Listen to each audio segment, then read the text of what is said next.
Assalamualaikum warahmatullahi wabarakatuh. Di sini saya Dwita Cera Ashifa dari kelas 12 MP1 akan mempresentasikan mengenai pemanfaatan cloud dalam manajemen proyek kantor, era baru efisiensi. Mengapa cloud menjadi kunci sukses proyek? Di era digital saat ini, manajemen proyek tradisional seringkali menghadapi kendala seperti aksesibilitas data, kolaborasi tim yang terfragmentasi, dan kurangnya skalabilitas. Teknologi cloud hadir sebagai solusi inovatif yang mengatasi tantala ini, memungkinkan tim proyek bekerja lebih efisien, responsif, dan terintegrasi dimanapun mereka berada. Manfaat utama adopsi cloud: 1. Kolaborasi tanpa batas. Tim dapat bekerja secara real-time pada dokumen yang sama, berbagi pembaruan instan, dan berkomunikasi efektif, menghilangkan hambatan geografis dan waktu.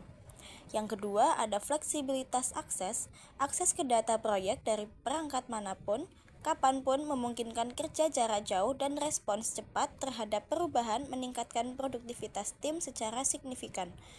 Yang ketiga, ada skalabilitas yang adaptif. Sumber daya dapat disesuaikan dengan cepat sesuai kebutuhan proyek, menambah atau mengurangi kapasitas penyimpanan dan pemrosesan tanpa investasi infrastruktur besar. Langkah-langkah implementasi cloud di tim proyek. 1. Evaluasi kebutuhan, yaitu mengidentifikasi kebutuhan spesifik tim dan proyek Anda. Tentukan fitur yang paling penting seperti kolaborasi real-time, manajemen tugas, atau pelaporan. Yang kedua, pilih platform yang tepat. Berdasarkan evaluasi, pilih platform cloud yang paling sesuai dengan anggaran, keamanan, dan fungsionalitas yang dibutuhkan. Yang ketiga, ada migrasi dan integrasi, yaitu merencanakan migrasi data dari sistem lama ke cloud dan integrasikan dengan alat lain yang sudah digunakan tim. Yang keempat, ada pelatihan pengguna. Berikan pelatihan komprehensif kepada semua anggota tim untuk memastikan adopsi yang lancar dan pemanfaatan fitur secara maksimal.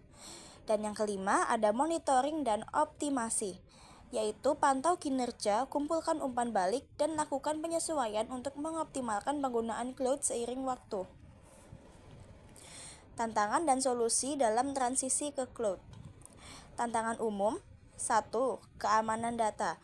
Kekhawatiran akan privasi dan kerentanan data di cloud. Yang kedua, adopsi pengguna, resistensi atau kurangnya pemahaman dari anggota tim. Yang ketiga, biaya tersembunyi, pengeluaran tak terduga yang terkait dengan skala atau fitur tambahan. Yang keempat, ada ketergantungan vendor, kesulitan berpindah platform di masa depan. Solusi inovatif yang diberikan: 1. Protokol keamanan ketat. Pilih vendor dengan sertifikasi keamanan tinggi dan enkripsi data end-to-end. Yang kedua, pelatihan interaktif. Adakan sesi pelatihan yang menarik dan demonstrasi langsung untuk meningkatkan pemahaman dan antusiasme. Yang ketiga, analisis biaya menyeluruh. Lakukan audit biaya. Yang keempat, mendalam sebelum implementasi dan pantau penggunaan secara berkala. Yang kelima, strategi multi-cloud, pertimbangkan penggunaan. Yang keenam, beberapa penyedia cloud untuk mengurangi risiko ketergantungan pada satu vendor. Praktik terbaik untuk pemanfaatan cloud yang optimal. 1. Standarisasi alur kerja, yaitu membuat panduan jelas untuk penggunaan platform cloud termasuk konvensi keamanan file dan proses persetujuan dokumen. Yang kedua, perkuat keamanan, yaitu menerapkan autentikasi multifaktor, enkripsi data, dan lakukan audit keamanan secara berkala. Yang ketiga, fokus pada pelatihan berkelanjutan, yaitu sediakan pelatihan rutin dan sumber daya untuk menjaga tim tetap up-to-date dengan fitur terbaru dan praktik terbaik. Yang keempat, manfaatkan analitik data, yaitu menggunakan fitur pelaporan dan analitik untuk melacak kinerja proyek, mengidentifikasi hambatan, dan membuat keputusan berbasis data. Nah, kemudian ada tren masa depan cloud dalam manajemen proyek.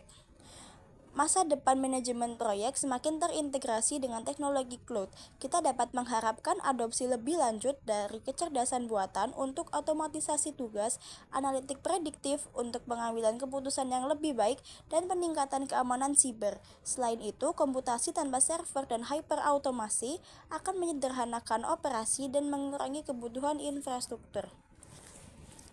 Demikian yang dapat saya sampaikan, semoga bermanfaat dan dapat dipahami. Wassalamualaikum warahmatullahi wabarakatuh.